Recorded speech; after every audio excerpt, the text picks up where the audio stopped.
آج کے جمعہ المبارک کا موضوع ہے زبان کی اہمیت، انداز گفتگو اور ہمارے رویے۔ انسان کے اعضاء میں زبان ایک ایسا عضو ہے جو بظاہر ہے تو چھوٹا، لیکن بنسبت دوسرے اعضاء کے اس کو خاص قسم کی اہمیت حاصل ہے۔ گو یہ عضو چھوٹا سا ہے، لیکن اس چھوٹے سے عضو کے کرشمے بہت بڑے بڑے ہیں، کارنامے اس کے بہت بڑے بڑے ہیں۔ اس زبان کی خوبیاں بھی بہت ساری ہیں اور اس کی خامیاں بھی بہت ساری ہیں۔ اس کی وجہ سے آخرت میں بڑے بڑے درجات بھی نصیب ہوں گے، کیونکہ اس زبان کی بدولت بڑی بڑی نیکیاں صادر ہوتی ہیں، اور دوسرے اعضاء جو نیک کام کرتے ہیں عموماً ان اعضاء میں بھی اس زبان کی معاونت، اس کی شرکت ضرور ہوتی ہے۔ اور اگر اسی کا دوسرا رخ دیکھا جائے تو زبان سے بہت سارے گناہ بھی ہوتے ہیں، بے شمار گناہ ہوتے ہیں، اور دوسرے اعضاء کے گناہوں میں یہ زبان برابر کی شریک ہوتی ہے، برابر کی مددگار ثابت ہوتی ہے۔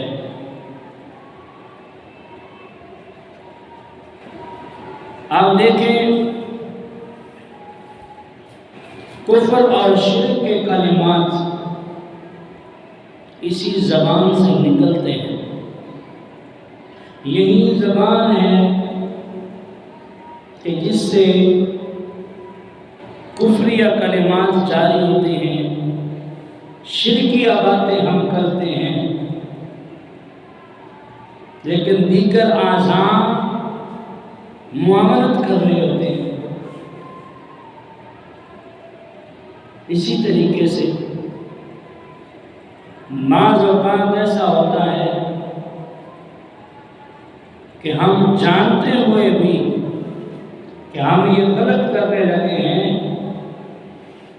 کسی کام کو ثابت کرنے کے لیے جھوٹی قسم کھا لیتے ہیں۔ جانتے ہیں کہ غلط کر رہے ہیں، پتہ ہے کہ جھوٹی قسم اٹھانے لگے ہیں، یہ سمجھتے ہوئے بھی کہ جس کی گواہی میں دے رہا ہوں یقیناً وہ قصوروار ہے، یقیناً اس نے غلطی کی ہے، لیکن ہم تیار ہو جاتے ہیں، چلو ہم تمہاری گواہی دینے کو تیار ہیں، میں خود وٹنس ہوں اس چیز کا، میں نے دیکھا ہے، حالانکہ دیکھا نہیں۔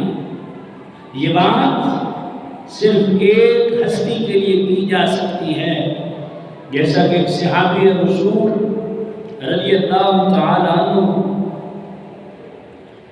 آپ جا رہے تھے تو دیکھا حضور علیہ السلام ایک یہودی کے ساتھ بات کر رہے ہیں۔ یہودی بات ماننے کو تیار نہیں ہے، لوگوں کا ہجوم وہاں پہ جمع ہے، آ کر کے پوچھتے ہیں کیا بات ہوئی ہے۔ حضور علیہ السلام نے فرمایا، میرے غلام، یہاں بات یہ ہو رہی ہے کہ یہ گھوڑا میں نے اسے کہاں بیچنا ہے، ہماری قیمت طے ہو گئی۔ میں نے کہا کہ میں اس کی قیمت تمہیں گھر جا کے ادا کرتا ہوں، تو اب یہ اپنی بات سے پھر رہا ہے، کہتا میری بات ہوئی نہیں ہے۔ اگر بات ہوئی ہے تو کوئی گواہ لے کر کے آؤ۔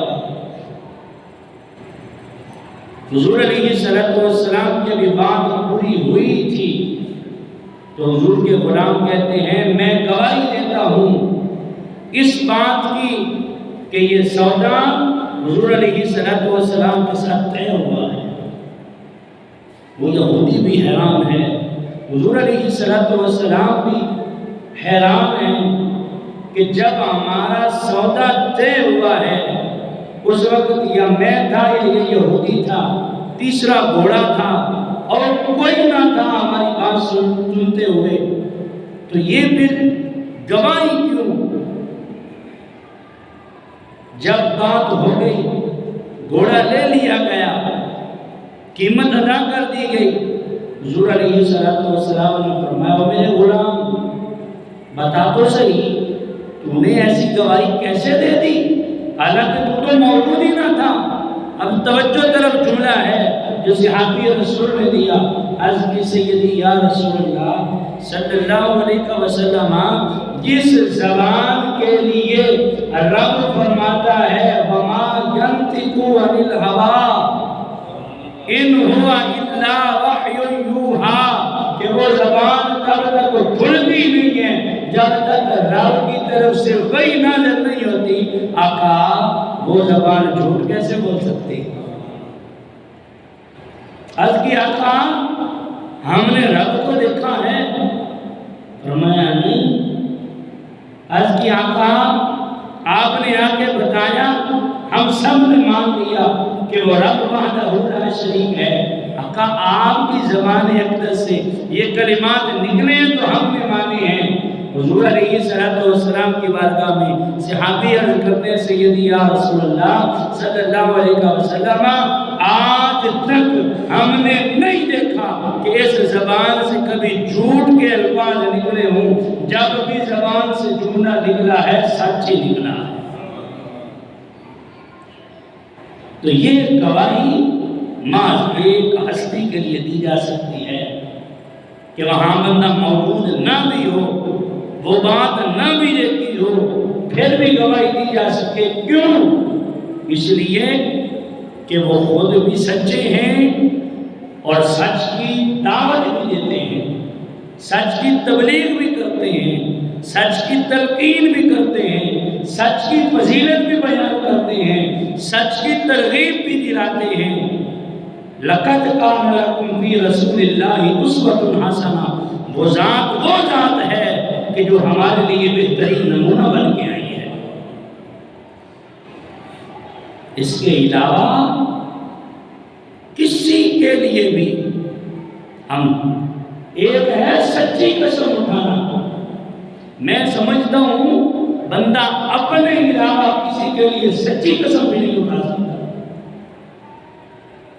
اپنے علاوہ کسی کے لیے سچی قسم بھی نہیں اٹھا سکتا، تو جھوٹی قسم تو پھر بہت آگے کی بات ہے۔ لیکن ہم محض دیکھتے ہیں یہ میرے خاندان کا ہے، یہ میرے اڑوس پڑوس کا ہے، یہ میری برادری کا ہے، یہ میرا ووٹر ہے، یہ میرا سپورٹر ہے، یہ مجھے طرح طرح کی آسائشیں دیتا ہے۔ ہم ان چیزوں کو دیکھ کے ظالم کا ساتھ دیتے ہیں، مظلوم کی مدد نہیں کرتے۔ حالانکہ قرآن مجید کے اندر رب ذوالجلال نے اور احادیث طیبہ کے اندر مصطفیٰ کریم صلی اللہ علیہ وسلم کے ارشادات موجود ہیں۔ آقا کریم صلی اللہ علیہ وسلم فرماتے ہیں کبھی بھی ظالم کا ساتھ نہ دینا، مظلوم کا ساتھ دینا۔ لیکن یہاں ہم نے صرف اور صرف اپنی عزت کو دیکھا ہے۔ میں سمجھتا ہوں یہ عزت نہیں ہے، یہ سب سے بڑی ذلت ہے۔ بجائے دنیا داروں کے سامنے تو تم اپنا نام اونچا کر لو گے، اپنا ترا بڑھا لو گے، لیکن سوچو تو صحیح کرام الکاتبین یہ بات لکھ رہے ہیں۔ ہمارے ایک ساتھی ہیں اکثر میرے پاس آ کے بیٹھتے ہیں، انہوں نے ایک بڑی پیاری بات کہی۔ کہنے لگے کہ یہ یہاں لوگ تو نہیں ڈرتے، جس عدالت میں جا کر کے جھوٹی قسم کھا رہے ہیں، جھوٹ بول رہے ہیں، لیکن رب کی عدالت بھی تو لگنی ہے، وہاں کون جھوٹ بولے گا؟ کون جھوٹ بولے گا وہاں پہ؟ کون پر مارے گا؟ وہاں کسی کی نہیں چلنی ہے، وہاں صرف رب کی چلنی ہے۔ میرے بھائیوں، یہ ہم بہت غلط کرتے ہیں، بہت غلط کرتے ہیں کہ جو یہ جملہ بولتے ہیں، کوئی نہیں مرا گے تو دیکھی جائے گی، او بھائی اندھیری کوٹھری میں جانا ہے یا اتنی بڑی حویلی میں بیٹھ کے، اتنے بڑے گھر میں بیٹھ کے ہمیں گھٹن محسوس ہوتی ہے، ہمیں ڈر محسوس ہوتا ہے، ہمیں خوف آتا ہے، وہ تو جناب 2 گز کی زمین ہے، وہ بھی قسمت والوں کو نصیب ہوتی ہے۔ دیکھیں نا، بعض لوگوں کے چیچڑے ہو جاتے ہیں، ایکسیڈنٹ ہو گیا، دھماکہ ہو گیا، آگ لگ گئی، جسم کا ایک ذرہ بھی باقی نہیں بچا، انہیں تو خبر بھی نصیب نہ ہوئی۔ بعض پانی میں ڈوب کے مر جاتے ہیں، ملتے ہی نہیں ہیں، ناگہانی آفت آ جاتی ہے، ملتے ہی نہیں ہیں۔ یہ قسمت والے ہیں جنہیں قبر نصیب ہو رہی ہے، اور پھر ان قبر کے حالات کو دیکھیے، ہمیں پڑھ کے خوف آتا ہے، پڑھ کے جان نکلتی ہے، جان لبوں پہ آ کے اٹک جاتی ہے۔ حضرت سیدنا ابراہیم علیہ السلام اللہ کے پیارے خلیل ہیں، جناب اسرائیل علیہ السلام سے کہتے ہیں، اسرائیل ذرا وہ صورت کو دکھا جو گناہگاروں کی، فاسقوں کی، فاجروں کی، کافروں کی روح نکالتے ہوئے تیری ہوتی ہے۔ کہنے لگے آپ نہیں دیکھ سکیں گے، کہا نہیں دکھا تو صحیح، کہا پھر رکیے، اچانک نمودار ہوا، وہ بڑے بڑے بال، اتنے بڑے بڑے دانت، کالی سیاہ شکل، ڈراؤنا چہرہ، بدبو ہی بدبو۔ جناب ابراہیم علیہ السلام نے دیکھا آپ کے اوپر رشی ڈالی ہوئی، جب طبیعت سنبھلی فرمانے لگے، آئے اسرائیل جیسی صورت بنا کے آئے ہو نا، اگر اللہ اس بندے کو اور کوئی عذاب نہ دے، نہ قبر کا عذاب دے، نہ حشر کا عذاب دے، نہ جہنم کا عذاب دے، کوئی بھی عذاب نہ دے، تو یہی تیری صورت ہی سب سے بڑا عذاب ہے، اس کافر کے لیے، اس گنہگار کے لیے، اس فاسق و فاجر کے لیے یہی تیری صورت ہی سب سے بڑا عذاب ہے۔ اور پھر فرمایا کہ ذرا مجھے وہ صورت تو دکھا کہ جب تو کسی مومن کی روح قبض کرتا ہے، جب تو کسی مسلمان کی روح قبض کرتا ہے، جب اللہ اللہ کرنے والے بندے کی روح قبض کرتا ہے، ذرا مجھے وہ صورت تو دکھا۔ جب صورت سامنے آئی، اتنے سونے، اتنی حسین، اتنے جمیل کہ جناب ابراہیم علیہ السلام بھی اللہ اللہ کر اٹھے۔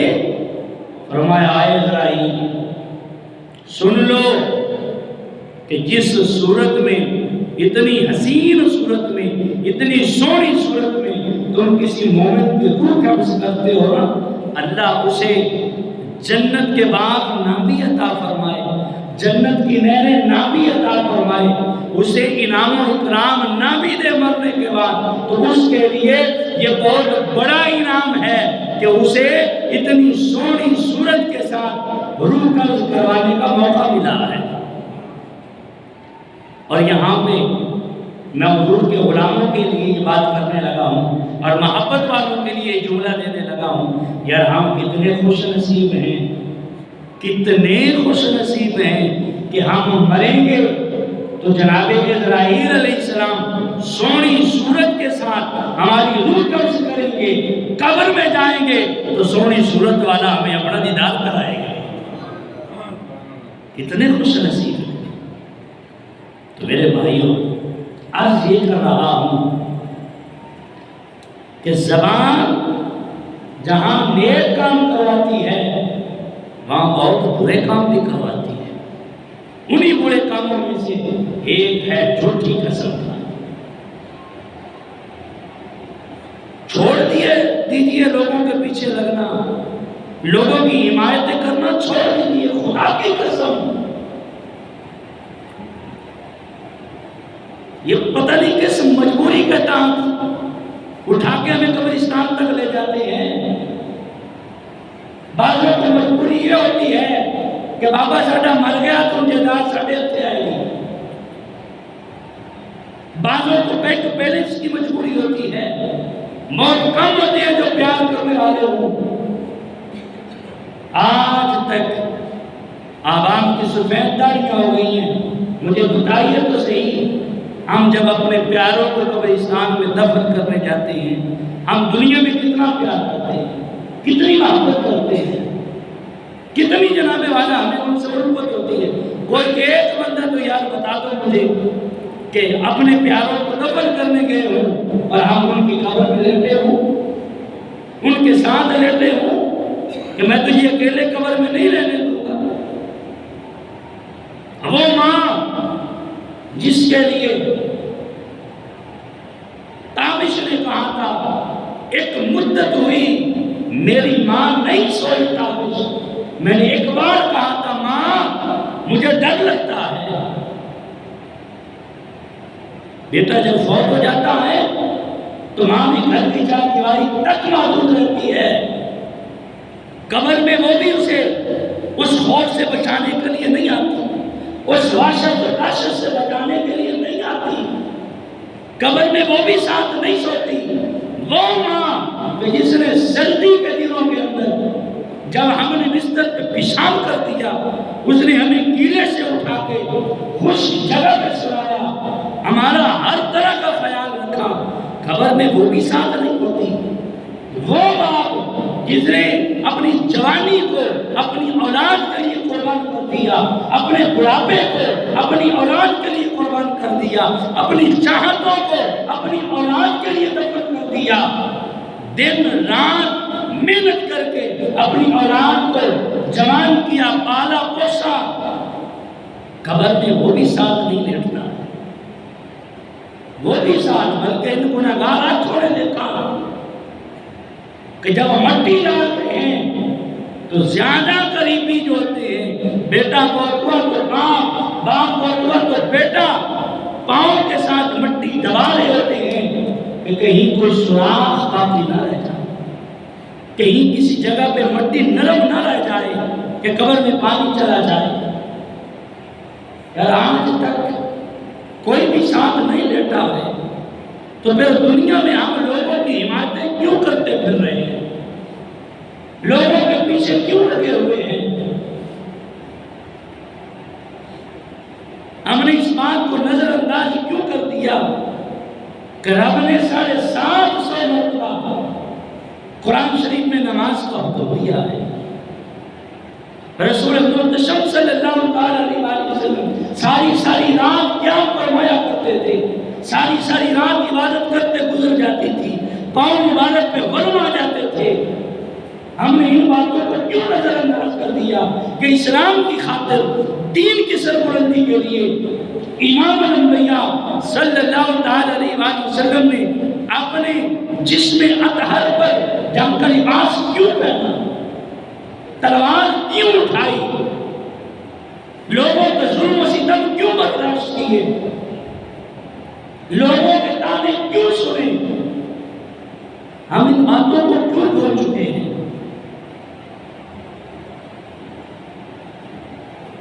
میرے بھائیوں، میری اور آپ کی حیثیت ہی کیا ہے؟ صحابہ و اہل بیت کے سامنے، امام الانبیاء کے سامنے ہمیں تو جس سواری پہ وہ سوار ہوتے ہیں اس کے پاؤں سے لگنے والی مٹی بھی مل جائے تو اس کا مقام بھی ہم سے اعلیٰ و ارفع ہے۔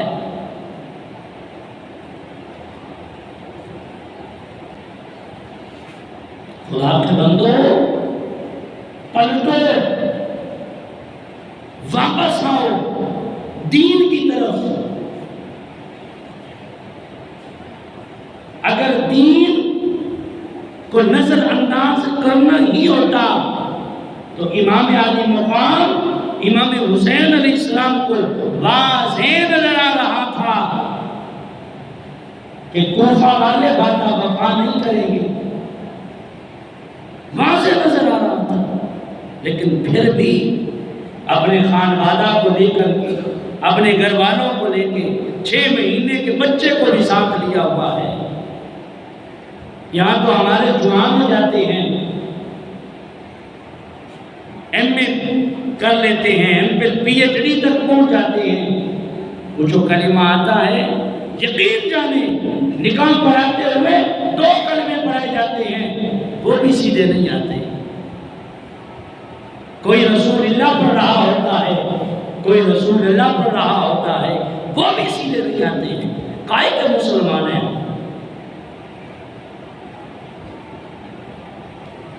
کیا ہم اس لیے پیدا ہوئے ہیں کہ ہم موبائل پہ فلمیں ڈرامے دیکھیں؟ کیا ہم اس لیے پیدا ہوئے ہیں کہ ہم اپنی زندگی کو فضولیات میں خرچ کر جائیں؟ قرآن کہتا ہے وَحَسِبْتُمْ أَنَّمَا خَلَقْنَاكُمْ عَبَثًا وَأَنَّكُمْ إِلَيْنَا لَا تُرْجَعُونَ۔ کیا تم یہ گمان کرتے ہو کہ ہم نے تمہیں فضول پیدا کیا، بیجا پیدا کیا ہے؟ أَنَّكُمْ إِلَيْنَا لَا تُرْجَعُونَ، اللہ اعلان فرما رہا ہے کہ کیا تم نے ہماری طرف لوٹ کے نہیں آنا؟ منها خلقناكم وفيها نعيدكم ومنها نخرجكم تارة أخرى۔ فرمایا اسی مٹی سے تمہیں پیدا کیا، منها خلقناكم، اسی مٹی سے پیدا کیا تمہیں، وفيها نعيدكم، ہم تمہیں دوبارہ اسی مٹی میں ڈالیں گے، ومنها نخرجكم تارة أخرى، اور دوبارہ ہم تمہیں اسی مٹی میں سے اٹھائیں گے۔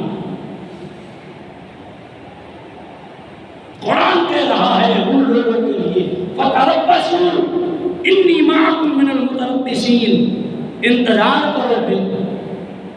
جو تم رب کی نافرمانیاں کر رہے ہو نا، رب کے پیارے محبوب کی، فَتَرَبَّصُوا، اور پھر انتظار کرو، إِنِّي مَعَكُمْ مِنَ الْمُتَرَبِّصِينَ۔ پھر وہ انتظار کے بعد جو تمہارے ساتھ ہونا ہے نا، وہ اچھا نہیں ہونا۔ بالعصر، اللہ فرماتا ہے قسم ہے مجھے زمانے کی، ان الانسان لفی خسر، انسان گھاٹے میں ہے، انسان خسارے میں ہے، مگر انسان ہے کہ جو یہ بات ماننے کو تیار ہی نہیں ہے۔ وہ کہتا ہے میں گھاٹے میں ہوں ہی نہیں۔ لوگوں کو دھوکہ دینے کے اندر آگے سے آگے بڑھتا جا رہا ہے، کہتا گھاٹے میں نہیں ہوں۔ جھوٹ بولنے میں آگے سے آگے بڑھتا جا رہا ہے، کوئی سمجھائے تو کہتا ہے گھاٹے میں نہیں ہوں۔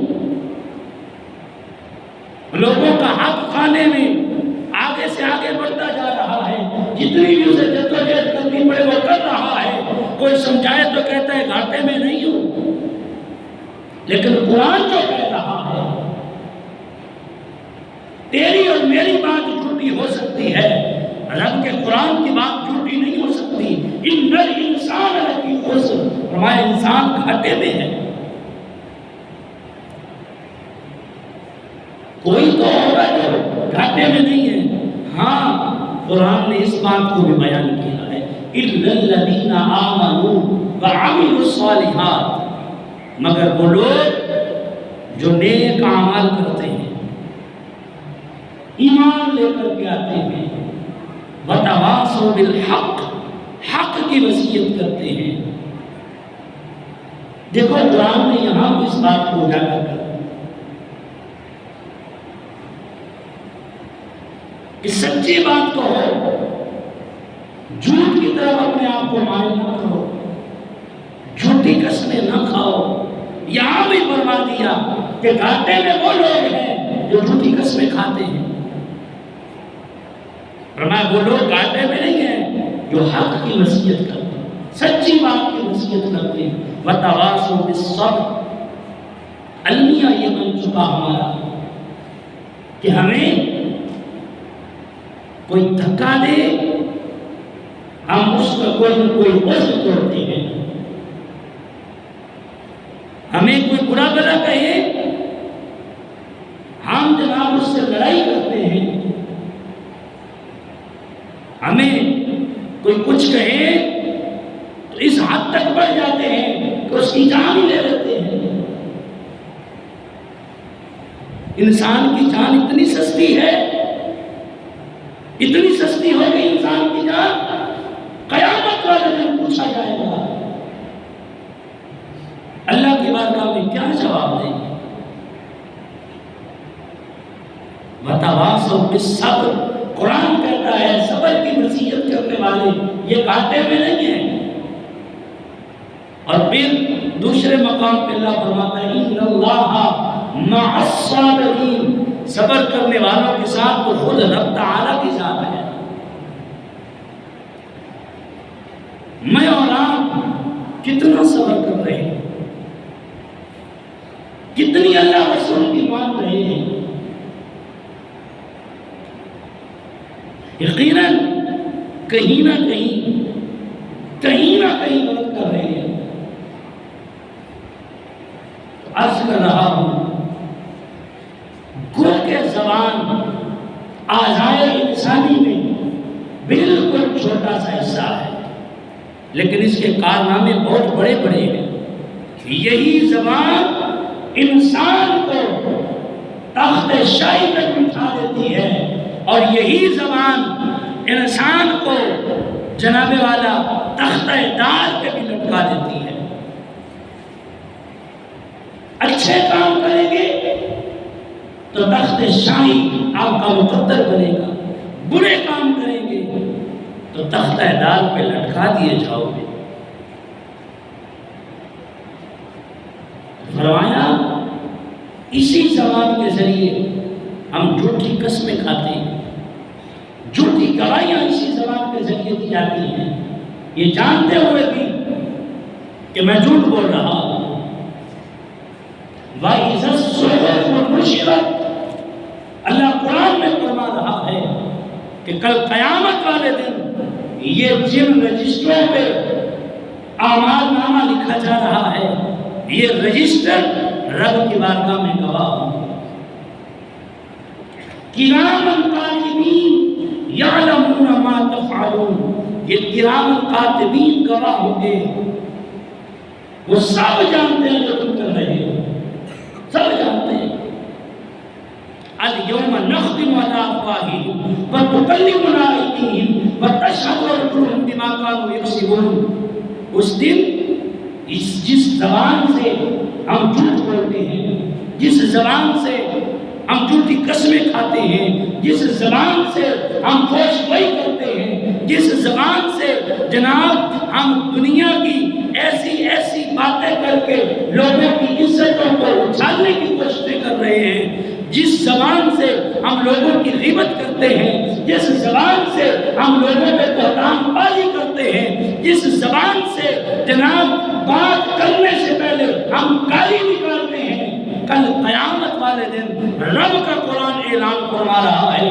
ہر روز ہم سورہ یاسین شریف کی تلاوت کرتے ہیں، اور میرے بھائیوں ہمارے گلے سے نیچے اتر کیوں نہیں رہی ہے؟ ہمیں یہ یاسین یوں تو سمجھ آئی کہ جس کی جان گلے میں اٹک جائے اس کے اوپر پڑو گے تو رب اسے موت عطا فرما دے گا۔ ہم یوں کیوں نہ سمجھ آئی کہ اس اٹکنے والی جان پہ ہم سورہ یاسین شریف پڑھیں گے تو رب اسے شفا عطا فرما دے گا۔ ہمیں یہ کیوں نہ سمجھ آیا؟ ہمیں یہ کیوں نہ سمجھ آیا کہ یہ سورہ یاسین قرآن شریف کا دل ہے؟ اس قرآن شریف کو پڑھیں گے تو گھر میں رب کی رحمتوں کا نزول ہوگا۔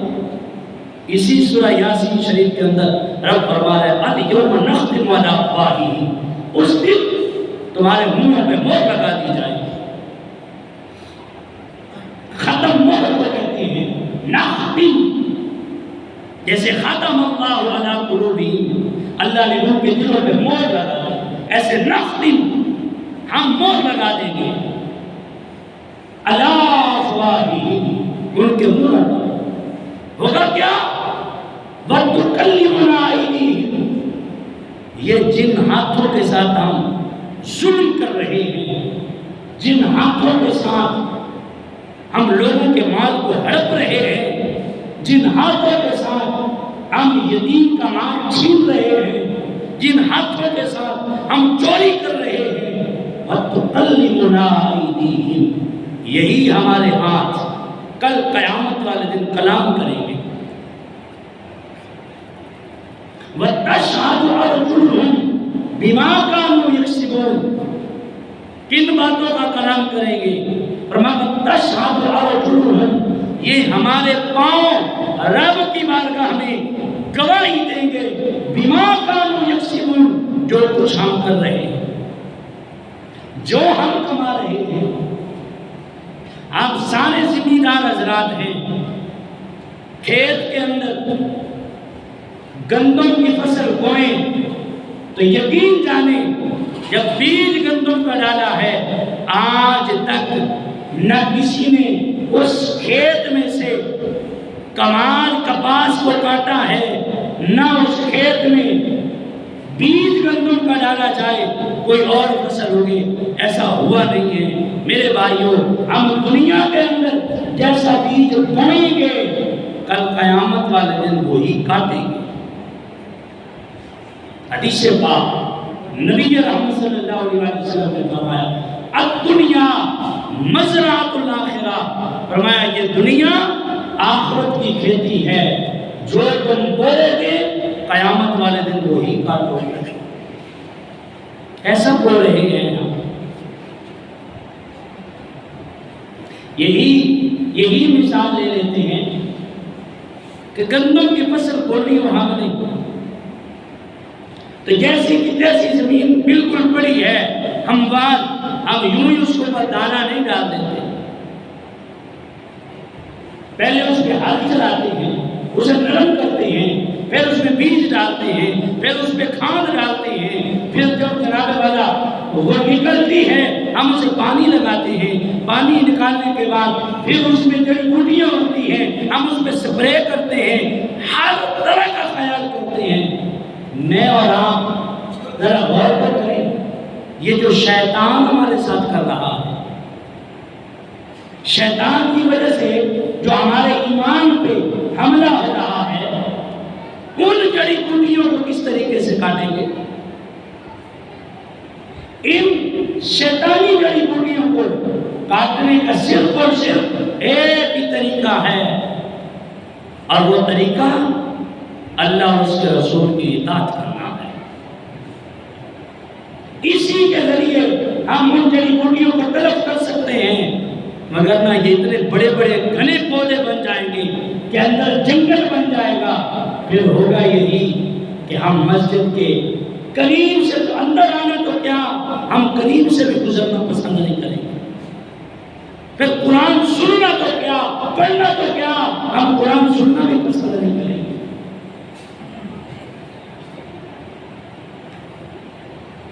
چاہتے ہیں کہ ہمارے اندر بدلاؤ پیدا ہو، ہم اپنے آپ کو بدلیں، تو قرآن کہتا ہے ان اللہ لا یغیر ما بقوم حتی یغیر ما بانفسہم، اللہ تعالیٰ اس وقت تک اس قوم کی حالت کو نہیں بدلتا جب تک وہ خود اپنے آپ کو نہیں بدلتے۔ میں نے اپنے آپ کو بدلنا ہے تو میں آپ کو نہ کہوں کہ یار آپ ایسا کرو، خود وہ کام ہی نہ کرو۔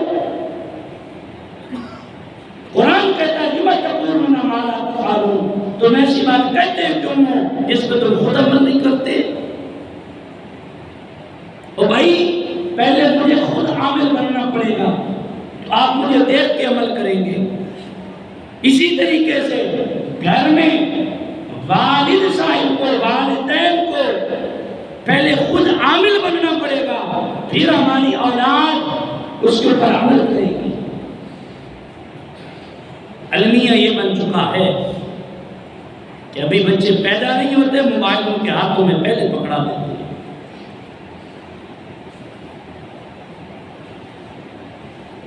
دین پہ ڈاکہ ڈالا جاتا ہے، شریعت کو پس پردہ کیا جاتا ہے، شریعت کو پامال کیا جاتا ہے، شریعت کو جانتے تک نہیں ہیں ہم، اور پھر کہتے ہیں ہم مسلمان ہیں،